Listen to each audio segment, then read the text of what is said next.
Hey, everybody. Welcome back to the Clear to Close podcast. My name is Carson Jones, and I am here with my co-host, Ryan Bolton.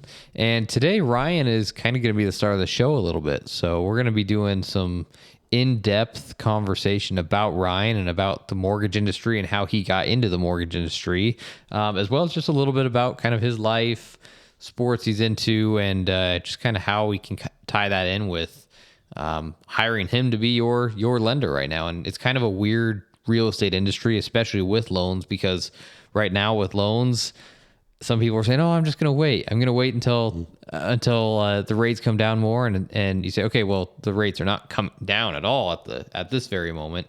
But with that said, when the rates start coming down, then the price starts going back up. So you're going to get a little bit of kind of either way.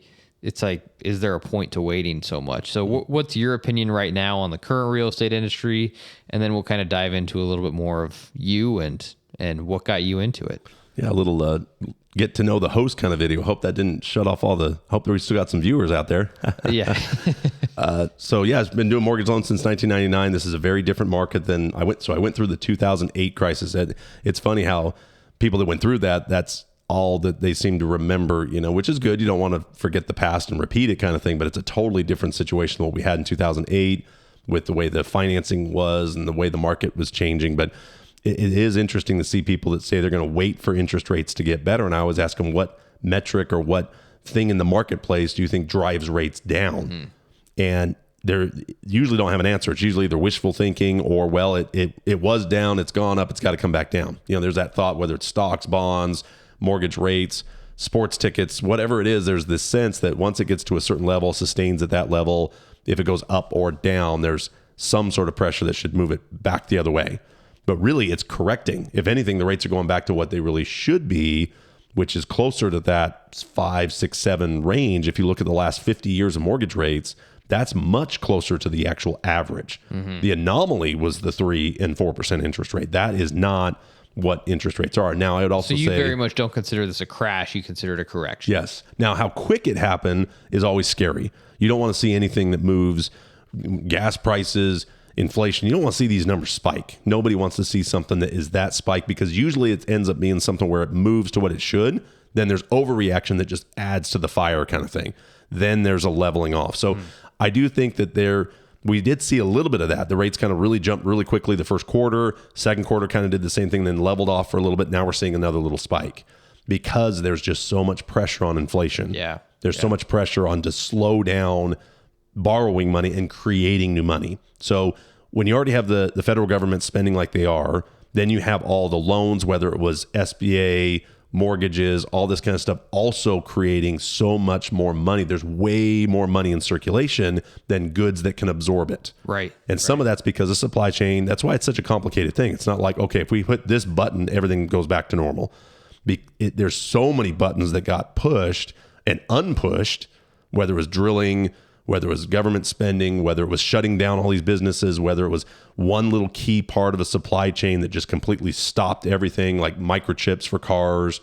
It's amazing how, just like in 2008, it wasn't just one thing, and that's what caused it to be such a worldwide recession and why it just spilled over and all this other stuff. This supply chain stuff is amazing how as soon as that one little leg of distribution slows down or bottles up, everything downstream is affected. Right. And some of that was regulation. Some of that was, stopping any kind of oil drilling at all, like across the board almost overnight, also rippled down the supply chain and rippled down to trucking and rippled down to supply chains just getting disrupted. So it is something where that's going to take a lot longer to recover from, and interest rates are taking the brunt of that. So it's something where there's an old saying in real estate, in a lot of sales actually, is the best time to buy was 6 months ago. The next best time is right now, because I think there's more pressure on rates than relief. There's more pressure on guidelines to adjust, to tighten up if they have defaults. So something will get worse before it ggets better. And so this is such a good time to buy. And I still feel that way right now. I mean, it's not... we get a lot of buyers who feel scared right now. They're like, "Oh, well, the market's too high, and prices are still too high, and then interest rates are still too high." Yet it's still increasing. Right now, prices are dropping, but I can't tell you how many times you and I have spoken about how much more your mortgage payment is when you go up 1% in interest rate compared to dropping $15K in price. Right. I mean, we're not seeing $100,000 price drops right now. And I think a lot of it's just correcting. It's just going back to where there isn't people overbidding and overbuying, because as it slows down, there's just a little less buyers for the inventory. But our inventory is still really low. I mean, we went from a 1 month supply to like 2 or 3, and that's still way less than switching to a buyer's market. And permits are down. Some of the things are already kind of slowing down because of how much it's just such a quick change that it does become a little bit of wait and see kind of attitude. But I would tell you this too, mortgage payments are way more consistent than renting. I mean, if you're out there renting, how many times have your rent gone up? Like every time you renew right now for the last couple of years? True. It's gone up. Or you can't even find a place because there's a lot of renters out there too, because they didn't become homeowners for the same reason. So it's a lot less consistent. If you worry about 6% interest rates right now, sometimes even quite a bit less than that, especially a lot of sellers, they're buying points down for you on your interest rates. But if you worry about that, well, what do you think about 100% interest rates if you're renting? Yeah, it's more. It's more like 110. 110%. You're losing the tax benefit. You're losing the appreciation on the home. You're going to have a housing expense either way. Yeah. Why not own it? And it's something where it's a lot more locked in. Your payment's way more consistent with a mortgage. The only thing that can change on that is usually the taxes and insurance slightly. So if the insurance goes up a little bit, taxes will go up a little bit as house prices go up. Yeah. Especially Utah, it's a tax assessed system. So it's not a locked in based on what you paid for it. It is based on a market value that they come up with. And that will change. But it's so much slower of an increase. It's even well less than even inflation right now as far as how much that increases versus rent. I mean, rents I've seen go from $1,000 to $1,500 to $2,000 to $2,300 for the same house. Yeah. Which you never see that on a mortgage payment during that time. Of course.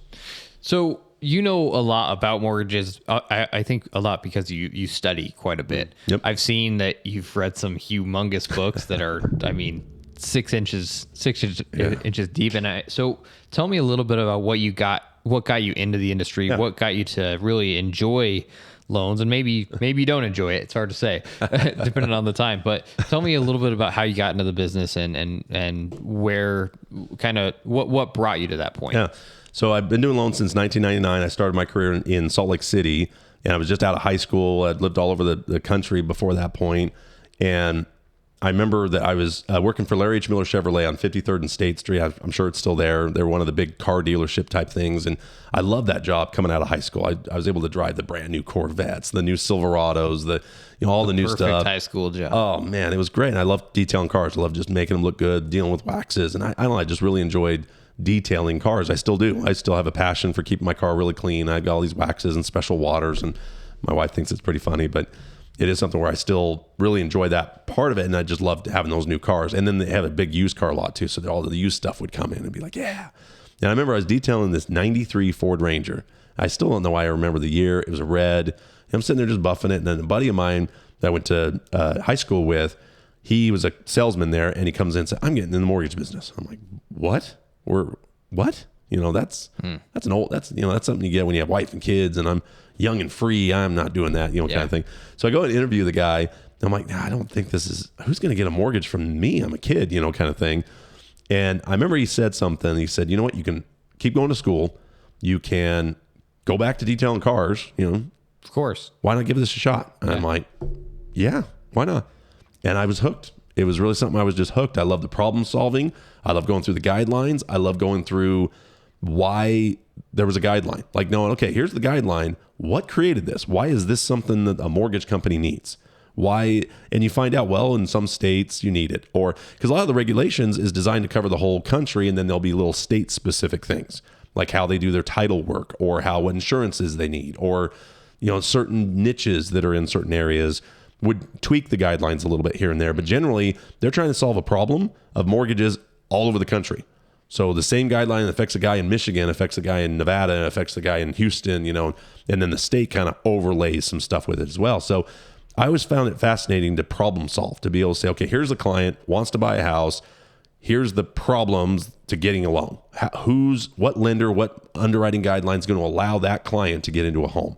And for me, that makes the business exciting, is the problem solving and the nervousness of buying a house, whether it's your first, second, third, I don't care. You don't know how all this stuff works. Yeah. You don't know all the guidelines. You don't know the jargon.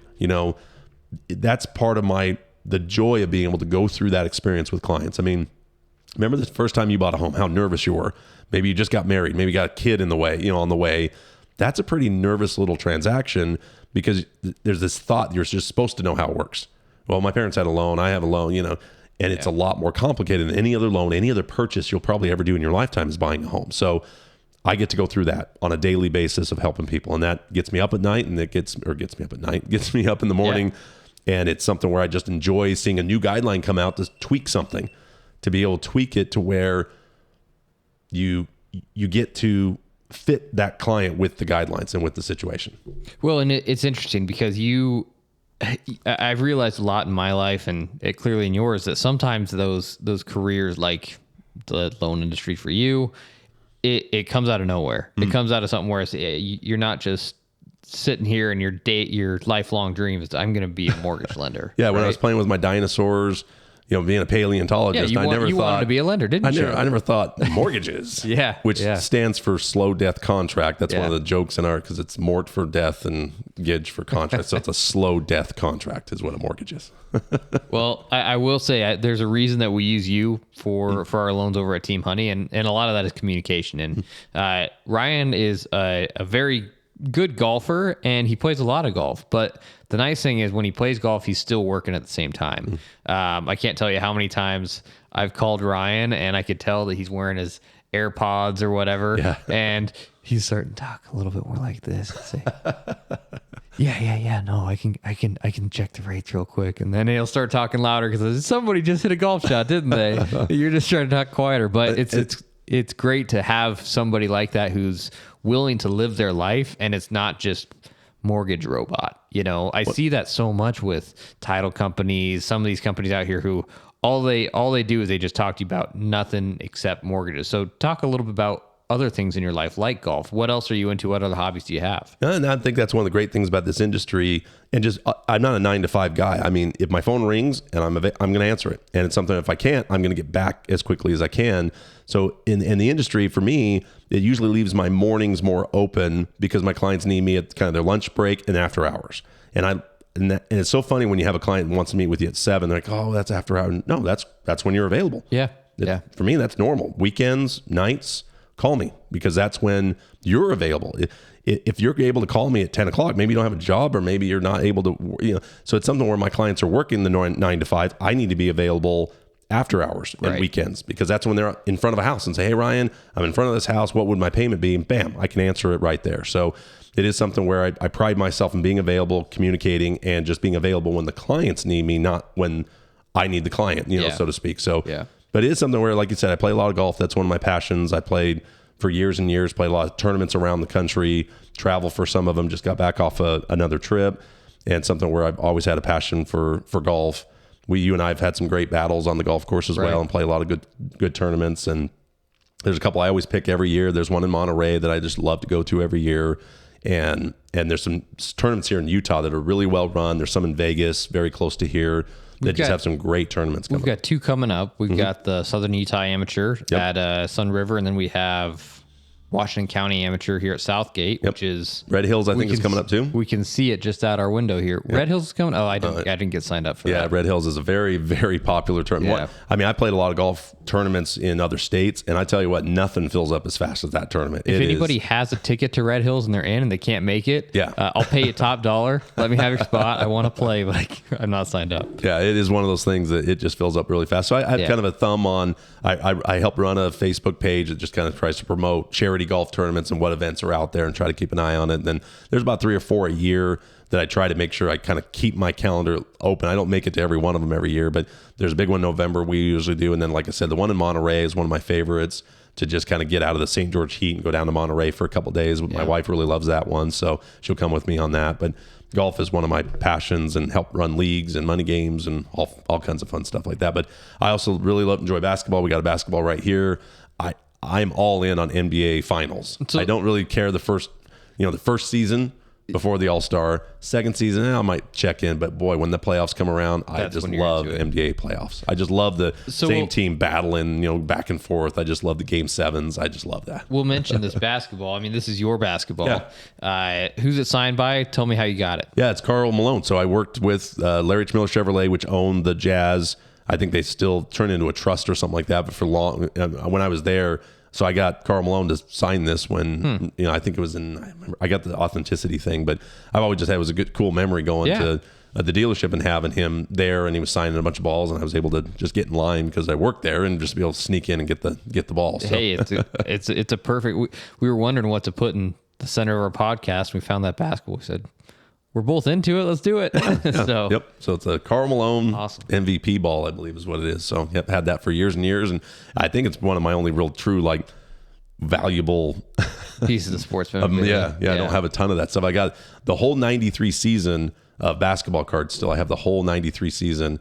And it's pretty cool because right when Detroit lost to the Bulls and then or the Bulls lost to Detroit, and then from that point on, that's when it's nuts. So I got the Jordan card, Magic Johnson, Larry Bird. I got a bunch of them. It's just like, wow, this is pretty cool. It's got to be worth something. So another thing, I mean, there's been multiple times where I've come to your office and you've handed me a book and just said, hey, take this book, read it, keep it. So tell me a little bit about books. Do you do a lot of reading yourself? If you had told my mom that I was going to become a book person, whatever that is, she would say, no way. I avoided all kinds of reading in high school, college, did the minimum amount to pass a test. I wasn't a book person at all. And then something changed where I just started, just that there, for me, it was a problem where I always felt like I had to start from the beginning, get through the whole book. And if I get 2 or 3 chapters into something and then get distracted and leave the book on the counter or whatever and go a couple days, then I look back at the book, I got to start over. So it just was like, I don't want to have to start over. Then I get this book that the way the chapters were just different topics. So I felt like I could bounce around. I can just open it up and say, I feel like I need a little boost in this area, a little self-help type book. And I could just go to chapter 8 or 10 or 2 or whatever. And I didn't feel like I was stuck starting over again. And it just unlocked books for me. It really did. So from that point on, I've read more in the last 3 years, maybe 4 years now, than I've did my entire life up to that. Totally. And so as you get into that world a little bit, you get more recommendations. You get to know authors a little bit better. You're waiting for their next book to come out, and you start kind of knowing authors, and you're like, ooh, the new book of so-and-so is out. So, and I mean, you've gifted me 2 books from John Gordon. Yeah. And tell me a little bit about him. Is that kind of one of your top authors right now, or always has been? Or? No, yeah, same thing. I got once somebody knows you're kind of into books, they're have you heard of this author or whatever? Yeah. And that's where I got into it. So I really like Ryan Stevenson, Tim Ferriss. I like those guys as well. Okay. Really, really, really love C.S. Lewis. Got into his books like crazy. I mean, everybody knows for Narnia, but some of his apologetic work. Yeah. Mere Christianity, I that's like a go-to. I go into that all the time just for some thinking, just some deep thoughts and stuff like that. That isn't totally denominational. It's just kind of anybody knows C.S. Lewis is just so well written, and just you have to get into that British mindset a little bit with the way it talks to kind of get the rhythm of it. But it's just I love getting into that mindset of his books. Yeah, Screw Tape Letters is still just such a fun kind of book to read, which just a deep meaning behind it if you let it in. And now, John Gordon are you an audiobook type guy, or you are? Okay. I like podcasts. I really enjoy listening to some podcasts as much as like audiobook kind of thing. But my wife and I would do some traveling. We have some property in Tahoe. We'd go on some of these little golf excursions, and so we'd go on these long drives. We very rarely fly because we're always bringing clubs, we're always bringing bags, and stuff's close enough here. Audiobooks have changed so much in life because you can a lot of times hear directly from the author, the one speaking. So. We did on the last trip to Monterey, we did the Green Lights with McConaughey. I think it's called Green Lights. Green Lights or Lights Green? Yeah, I think it's Green Lights is the name of the actual book. And he read it the whole time. That was cool. That was a cool audiobook. And see, I would say for myself, I've listened to some audiobooks with Dylan Hoskins, the other owner. We've kind of done some audiobooks together. We'll say, hey, let's listen to this book together, just kind of figure out a little bit more about our business over this next month. But in terms of sitting down and just reading a book, I mean, word for word, reading it with my eyes, I would say maybe The Cat in the Hat, possibly Green Eggs and Ham. That's about the most recent that I've actually sat down and been able to. Honestly, I have an alarm on my phone. It's kind of funny. It'll go off when I'm out doing something else at 8 o'clock. Yeah. It's an alarm on my phone. Every night at 8 o'clock goes off to just remind myself to just shut off the Facebook or YouTube or Netflix or whatever happens to be on, and switch gears to reading because I enjoy it enough that I don't want to get too late in the night. Because what I was doing is I would realize it was 9 o'clock, 9:30, and start reading. All of a sudden it'd be 11 before I was going to bed. I'm like, okay, I do want that to be a part of my life so much more, especially as I get into it. Yeah. That I set an alarm to just remind myself, oh, it's already 8. Shut everything off, especially as the days get shorter, that it gets darker. And it's so easy not to. It's so easy to just stay and watch the TikToks for 2 hours straight. But it's not really information to help you build knowledge. And there's still sometimes where I'm into something and shut it off, not do it. But it's just kind of get you out of the drone of just sitting on the couch, just watching whatever happens to come on. And there's other times I'm watching some great stuff like a YouTube documentary, or I'm watching something that's still insightful, but when that alarm goes off, oh, good. And I kind of get out of the chair, get some, just do something a little different. And a lot of times what I'll do too is I'll put the earbuds in. I have a room that I do some yoga and like just meditation or whatever, just kind of a room that's just kind of that room to stretch and do other things. Yeah. I'll just go up there and that's where I'll turn an audiobook in so I can kind of be away from the other stuff. And I found I sleep a little bit better and I just get a little more out of the stuff. And there's times where I do it before even the 8 o'clock alarm, and doing it. But a lot of times that I really like setting that alarm every day just to break up whatever I was doing to switch to something else. So, yeah. So I want to hear the story about your wife and how you met your wife. I know you guys have known each other for a very long time. And then I also want to hear a little bit about kind of what your wife does. I know she works with horses and equestrian stuff quite a bit, correct? Yeah. So we met in high school. So we were high school sweethearts, met in 95. I think we dated for maybe 6 months, broke up for maybe 4 hours, maybe. Yeah. That was probably a tough 4 hours of your life. Oh man, I tell you what, that girl, she's just got me just wrapped. I mean, I always talk about whatever potion she put in my drinks and stuff. It just hasn't worn off, and like I shouldn't you this much still and love you this much still. And it's one of those things that are just not supposed. And I think it's gotten worse because there's at the beginning. So you want it to get worse, though. Yeah, it's something where I'm still chasing after her, probably more than she was chasing me a little bit more in high school than I was her, trying to be, that cool guy that I don't need one girl. Now you're just a mortgage nerd. Yeah, totally. It's just like, wow, lucky her. One day she's going to figure it out. There's just going to be a sign on the door that says, I'm out of here. And I'm like, well, we had a good run. But no, it's something. We met in 95. We dated the entire, like basically that whole time. We didn't marry until 04. We were going to get married a couple times and just delayed it. We owned houses together. We did all kinds of stuff together and just never got married. We just felt for a long time we didn't feel like we needed the ring on the finger or the plaque on the wall, or we just didn't need it. And I kind of regret that we waited. Now looking back, I regret it, even though we still have been together that whole time. So we married in 04 is when we married. And then we moved to St. George in 2005. And that was hard on my wife because all of my family and her still lived in Sandy, Draper, kind of the south part of the Salt Lake Valley. But I remember we moved down in July, hot as all get out. That's one of the first things you learn in St. George. That first summer is pretty rough. But we go up in like November for a birthday. I think her brother and her mother are, maybe it's her sister and brother. They both have a November birthday. So, and my family all had October birthdays. So we kind of went up in the between those, just kind of celebrate some birthday, get into the holiday season. And we go up with like short sleeves and just freeze. We just froze. And my wife's light bulb kind of went off and she thought, St. George is great. Let's go home. And that kind of helped the transition. Now, since then, her brother and sister moved out of the Salt Lake Valley. Her mom still lives there, but my brother moved away. My mom moved down here. So everybody kind of slowly progressed down here over that time. But for the first like 4 or 5 years of living here, it's like every other weekend we had to go up to Salt Lake again. But so just really love it. But love her to death. Tiffany's amazing. So 18 years now, or have you hit 19? Oh, what is it? What year is it? It's 2022. Wow. Yeah. 04. It was when we married, but again, we feel like it's longer than that because we had dated so long before we actually officially got married. So let's turn into the relationship advice podcast real quick. Okay. So 18, 19 years here. What would you, technically more like 27 years if you starting in 95. Yep. What would you say is the key to keeping your relationship so tight for so long? It's something where you only get 80% of what you need from one person. Too many people chase the other 20% and lose out on everything that the person does offer for you. So we realize that, okay, I'm not going to be the person you need for every single thing. I'm going to have fun with my buddies playing golf that you're not going to be really a part of. So don't be upset or mad when I go off to play with buddies, because when I go off and do that, I'm more recharged to do the things that we like to do. So we've always been really good at being able to say, okay, I'm going to live my life. you're going to be a major part of it, but not all of it. There's going to be times where I'm going to go off with my friends. You're going to go off with your friends. You're going to do these types of things. So for me, both Tiffany and I really realized that going into it. The next thing is I remember really early on, we went to this seminar about having a good marriage. And one of the things the guy talked about is called content communication. There's too much communication between a husband and wife that's either emotional, or you should just know what I mean because you love me.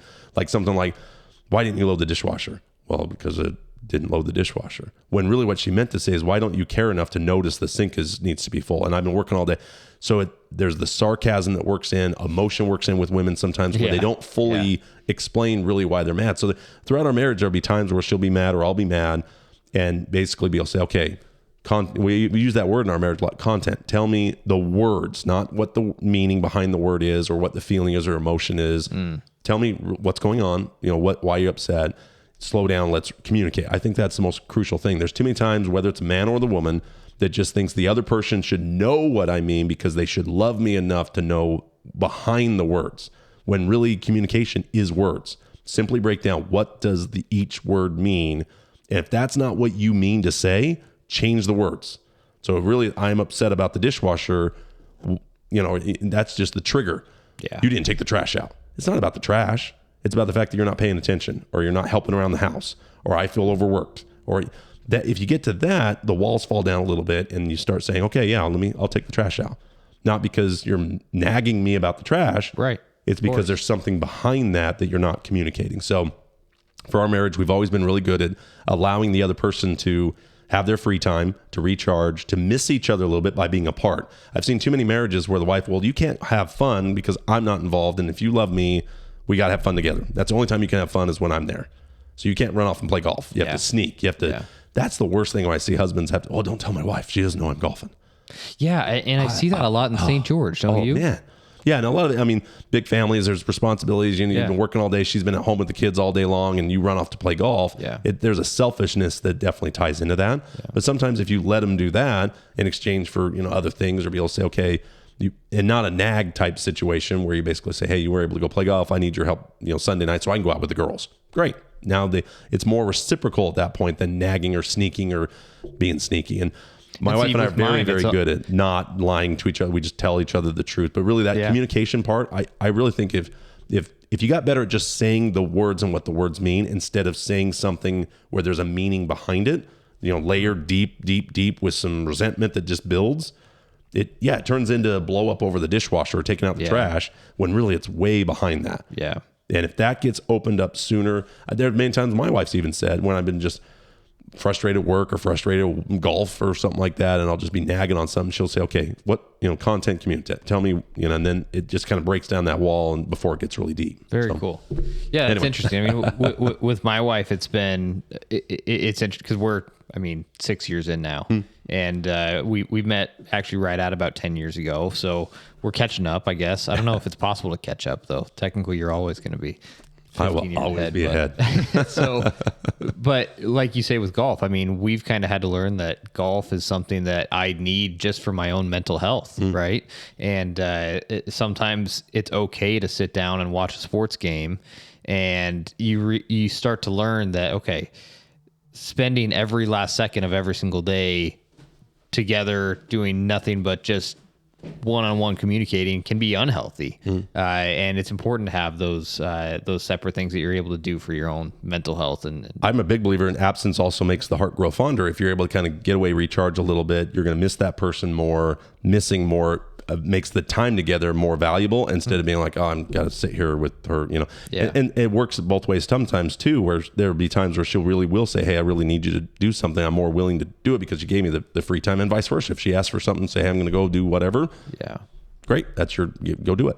I think you realize that as soon as you start thinking that love should be something that should make it to where 100% of your needs are met with one person, that's where that expectation, and it can be even just a 5% that you can't get from your wife or from your husband, that you're trying to get. And that's the only thing you're focusing on, that 5% you're not getting. You're going to miss out on so much more that you are. So just realize, okay, I'm going to need some time, like you said, on the golf course, mess around with buddies, getting that testosterone, going. and then like this, I miss my wife so dang crazy after this trip that I did to California. Like I couldn't wait to get home to see her because it was something that it allowed that time to be able to do that. But, to talk a little more about my wife, she runs an equestrian center. She runs a boarding facility. We kind of talked about that a little bit. So we bought a property that had a big stall barn. She was always around horses growing up in Draper. And when we moved to St. George, that was kind of part of her life that went away for a long time. And she always kind of wanted to get back into it. So she actually went around to a couple of the ranches in town and just helps them at night is what she did for years. She still does it, where if they go out of town or they bring extra horses in, she'll watch them while they're gone. She kind of house sits the horses. But there's one lady, she's gone every night to just do the night cleaning at this ranch. Still does it today. She just loved doing it, even though we found a property, bought it here in St. George where we do boarding, horse boarding and stuff like that right on our property. So it's horsehavenranch.org is the website. You can actually, if you know anybody that needs a horse that's traveling through the I-15 corridor, we've got a great facility. She's put her heart and soul into that thing.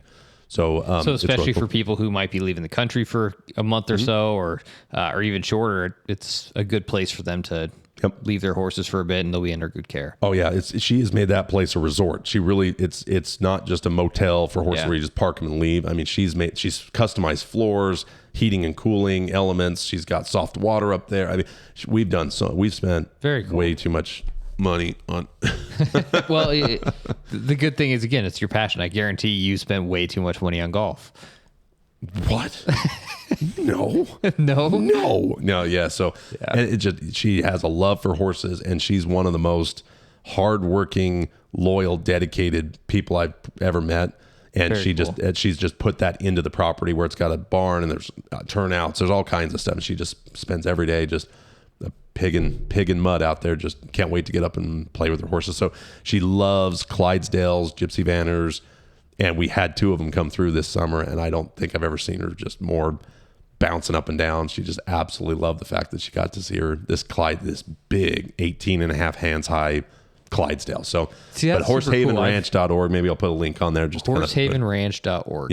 Yep. There's all the stuff the website has all the amenities, everything. We even have a little VRBO to where if the people stay with their horses, they can stay right on the property. So they don't have to get a separate hotel, go somewhere else. They can stay right on the property with us. It's pretty cool. And see, I've never really gotten into the horse world, but I can see myself someday wanting to be much more into it, much more involved, and maybe someday having some type of ranch with a horse or two. Now, I'm telling you what, it used to be, I wish I made enough money to afford a car. Now it's like, I hope I have enough money to afford a horse. They're expensive suckers. And they're amazingly fragile. That's what I've learned over the years.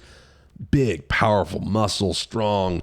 Oh yeah, amazingly fragile. I mean, they really are. Maybe it's because they've gotten softer over the years, and back then maybe there's so many of them. If they just hurt, they just shot it and got another horse. Maybe that's what it is. So there's less. But they can colic really easy, or they can trip and fall really easy. They can spook, and they really. I mean, that's amazing how big and powerful. And yet you got to really keep an eye on these suckers. And they have to eat all day long, or they can.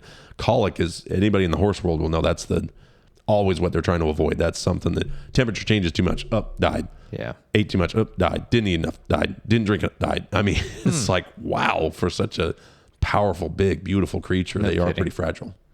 So what is there any last thoughts about your life or anything that you would want to mention in a video? It's just kind of about you and about everything that you do for the most part, but kind of finishing up here. What are kind of the Ryan Bolton final thoughts? Yeah.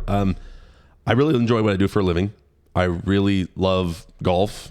So, I mean, I love my wife to death. I love my Lord and Savior, Jesus Christ. I'm a very big believer in Christianity.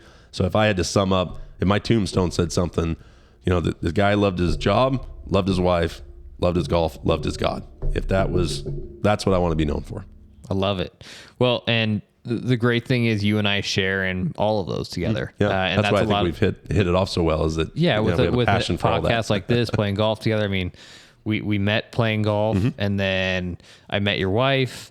You've met my wife once or twice just around, and then but again, we live somewhere that there's a very prominent faith here in Southern Utah and just the whole state in general.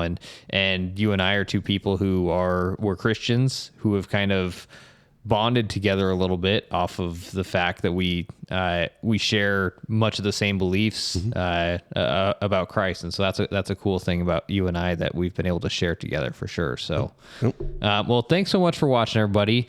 If you want to know more about Ryan Bolton, you can go to ryanbolton.com. ryanbolton.com, and we'll put those links in the description as well. If you need any mortgage advice, just give him a call. Don't even go to the website. Just give him a call. You can actually get pre-approved directly on his website there as well. So on my website, there's a calendar where you can actually pick a spot for a phone call or an office interview. It's right at the top of the page. I have a mobile app you can download, or just the phone number. You can call me there as well. And it's all right there on the website, ryanbolton.com, BOLTON. A lot of people try to throw a U in there for some reason, but yeah, I'd love to talk to you about anything. Yeah. Awesome. Well, thanks so much, Ryan. We'll do more of this where we kind of get to know each other. And again, we want to have guests and do a little get to know our guests as well. So if you'd like to be a guest on our show, let us know and let's come hear a little bit more about you. Great. Okay. See you next time. Thanks so much, Ryan. See you next time.